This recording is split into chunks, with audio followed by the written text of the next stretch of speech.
आज हम बात करेंगे ऑस्ट्रेलिया और न्यूजीलैंड में कंपैरिजन करेंगे। किस बच्चे को ऑस्ट्रेलिया की एप्लीकेशन करनी चाहिए, किसको न्यूजीलैंड की एप्लीकेशन करनी चाहिए, या इन दोनों कंट्री की मेरी एप्लीकेशन की एलिजिबिलिटी बनती भी है या नहीं बनती। अगर नहीं बनती तो आप किसी अदर कंट्री को पकड़ो, इन कंट्रियों को छोड़ दो। रीजन हमारा टाइम वेस्ट होगा। टाइम की वैल्यू बच्चे के लिए बहुत ज्यादा होती है। अगर बच्चे का गैप पड़ना शुरू होता है तो फिर उसके बाद उसको दूसरे कंट्री की एप्लीकेशन कई बार मुश्किल हो जाती है बच्चे को। नमस्कार, मैं Rajesh Bansal, hike visa consultant से। सबसे पहले बताएंगे ऑस्ट्रेलिया की एप्लीकेशन करो चाहे न्यूजीलैंड की एप्लीकेशन करो, फंड और आईटीआर का रोल सबसे ज्यादा रहता है। अगर फैमिली की इनकम 10 से लेके 12 लाख रुपए नहीं है और वो अकाउंट के अंदर जस्टिफाई नहीं हो रही तो ऑस्ट्रेलिया की एप्लीकेशन नहीं हो सकती, न्यूजीलैंड की एप्लीकेशन भी नहीं हो सकती। दूसरा, आपकी मेन होती है आपकी एजुकेशन। एजुकेशन अगर आपकी ऑस्ट्रेलिया में कर रहे हो तो 60% नंबर के आसपास होनी चाहिए सीबीएसई या आईसीएसई बोर्ड के अंदर।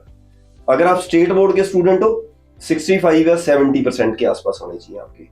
अगर आप आर्ट्स के स्टूडेंट हो आपको इंग्लिश को छोड़ के 3 सब्जेक्ट चाहिए होते हैं ऑस्ट्रेलिया के अंदर। पर अगर आप न्यूजीलैंड की साइड जाते हो तो आप 50% नंबर पे भी एप्लीकेशन को कर सकते हो, कोई इशू वाली बात नहीं है। अब दोनों में एक डिफरेंस क्या है, और फंड में क्या रहता है रोल कि अगर ऑस्ट्रेलिया कर रहे हो तो सिर्फ एक ही साल के फंड दिखाने पड़ते हैं, चाहे आप 3 साल की बैचलर डिग्री ले रहे हो चाहे 2 साल की मास्टर डिग्री ले रहे हो। +2 वाला स्टूडेंट जब ऑस्ट्रेलिया में जाता है 6 बैंड 1 में 5.5 पे भी एप्लीकेशन कर सकता है। उसको फिर क्या मिलेगा, diploma leading two degree.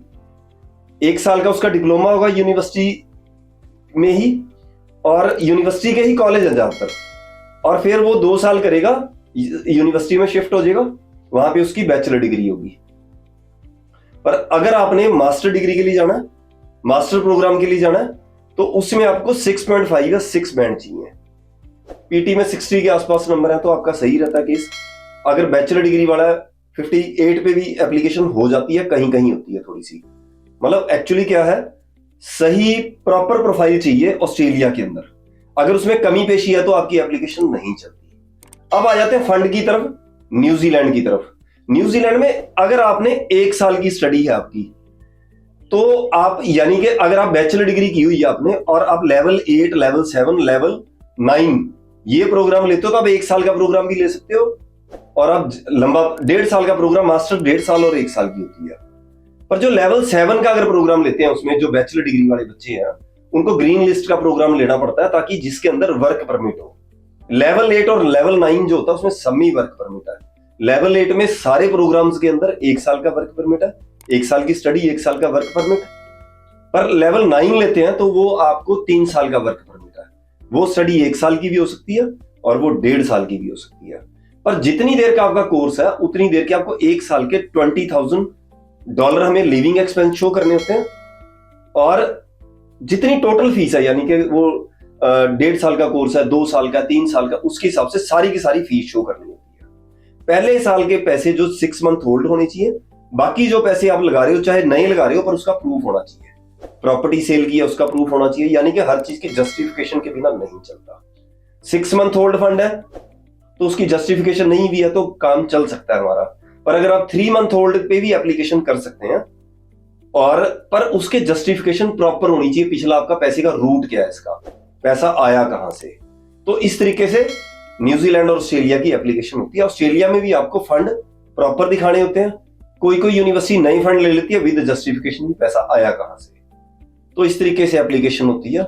New Zealand और ऑस्ट्रेलिया की एप्लीकेशन अगर आप कर रहे हो तो अगर 50% तो मैं ये कहता हूं कि बच्चों को एडमिशन फर्स्ट ईयर में ले लेनी चाहिए 2024 पास आउट होगी, क्योंकि ये दोनों कंट्री ऐसे हैं कई बार अच्छे केस भी खराब कर देता है, बच्चों का गैप पड़ जाता है।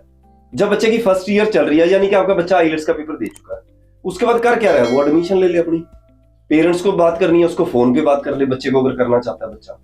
तो ये तरीका होता है सारा। तो अभी क्या करना है हमने, ये हमने सोचना है। इसमें सिर्फ एक ही डिफरेंस है मेन, लो परसेंटेज चल जाती है न्यूजीलैंड में, ऑस्ट्रेलिया में आपकी परसेंटेज ठीक चाहिए होती है। ये इनमें दोनों में डिफरेंस है मेन, फंड वगैरह। दूसरा, अगर आप बैचलर डिग्री में न्यूजीलैंड में जा रहे हो, रिपीट कर रहा हूं मैं ये चीजें, बैचलर डिग्री के लिए जा रहे हो तो उसमें सारे आपको 3 साल के फंड दिखाने पड़ेंगे न्यूजीलैंड में। ऑस्ट्रेलिया में सिर्फ 1 साल के आपको फंड दिखाने पड़ेंगे। तो लिविंग एक्सपेंस भी सिर्फ 1 ही साल का शो करना पड़ेगा ऑस्ट्रेलिया के अंदर। तो इस तरीके से हमने एप्लीकेशन करनी है। और मान लो जिसका बच्चा 11th में है, 10th में है, उसको आज से प्लान करना है अगर उसने ऑस्ट्रेलिया या न्यूजीलैंड के लिए सोच रहे हैं। और कई बार क्या है कि बच्चा आइलेट्स की कोचिंग ले रहा है और हम सोच रहे हैं कि बच्चे का रिजल्ट आएगा उसके बाद किसी कंसल्टेंट से मिलेंगे, जो 2024 वाले बच्चे हैं उनको टाइम से पहले जाके 3-4 कंसल्टेंट से मिलना चाहिए और अपने नोट्स बनाने चाहिए, कहीं कोई कमी पेशी ना रह जाए। न्यूजीलैंड ऑस्ट्रेलिया का वीजा करना इतना इजी नहीं होता। बाकी कोई ये वीडियो आपको अच्छी लगती है अपने दोस्तों से शेयर जरूर किया करो, और इस वीडियो को अगर लाइक करते हो, चैनल को सब्सक्राइब करते हो, इससे क्या होगा कि वीडियो ज्यादा से ज्यादा फैलेगी। नमस्कार।